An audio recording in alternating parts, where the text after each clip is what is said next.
जन सुराज में उम्मीदवार कोई व्यक्ति प्रशांत किशोर या कोई व्यक्तियों का समूह पटना में बैठकर तय नहीं करेगा।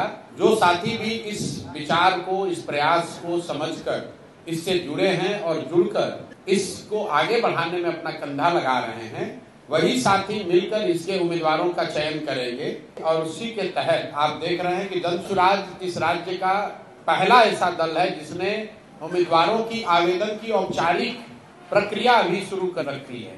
12,000 के आसपास लोगों ने आवेदन दिया है बाकायदा फीस भरकर, और लोगों को ये अनुमति दी गई है कि जिन्होंने भी आवेदन की प्रक्रिया पूरी कर ली है वो अपना नाम, अपना कार्यक्रम, अपना प्रोफाइल संभावित उम्मीदवार के तौर पर अपने क्षेत्र में वो प्रचारित कर सकते हैं।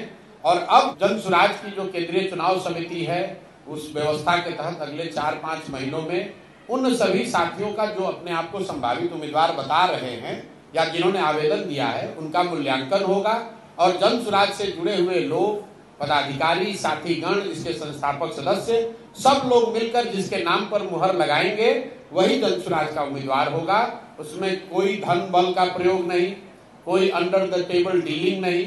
जन सुराज में कोई आपको नहीं कह सकता है कि हमने पैसे के आधार पर टिकट ले गया या पैरवी से टिकट ले गया। जहां तक रह गई बात की दूसरे दल से आने वाले लोगों की, तो भाई जब बिहार में दूसरा कोई विकल्प ही नहीं था तो वोटर के तौर पर भी आप किसी न किसी को वोट देते थे। बहुत सारे अच्छे लोग जो राजनीति करना चाहते हैं वो बेहतर विकल्प के अभाव में किसी दल के साथ थे। अगर वो आज हम लोग के साथ जुड़ रहे हैं तो उस पर प्रतिबंध नहीं लग सकता है। और इस पर व्यापक चर्चा हुई है जन सुराज में 2 बरस कि क्या हम लोग को प्रतिबंध लगा देना चाहिए कि दूसरे दल से आए हुए लोग इसमें चुनाव नहीं लड़ सकते हैं। और सामूहिक निर्णय यह है कि नहीं, प्रतिबंध नहीं लग सकता है, क्योंकि बहुत सारे अच्छे लोग दूसरे दलों में हैं जो कि आकर जन सुराज के प्लेटफॉर्म को मजबूत कर सकते हैं। लेकिन जो बात मैंने कही है कि बिहार में कोई 1200-1250 परिवार के लोग ही पिछले 30-35 वर्ष में सांसद विधायक बने हैं, उसको ध्यान में रखते हुए ये तय किया गया है कि ज्यादातर कैंडिडेट जो चुनाव लड़ेंगे वो राजनीतिक पृष्ठभूमि वाले ऐसे लोग नहीं होंगे जो पहले से जिनके परिवार या उनके परिवार के सदस्यगण चुनाव लड़ते रहे हैं।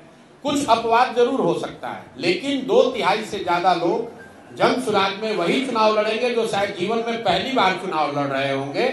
और ज्यादातर लोग ऐसे होंगे जिन्होंने कि शायद राजनीति ही अपनी पहली बार जीवन में शुरू की है।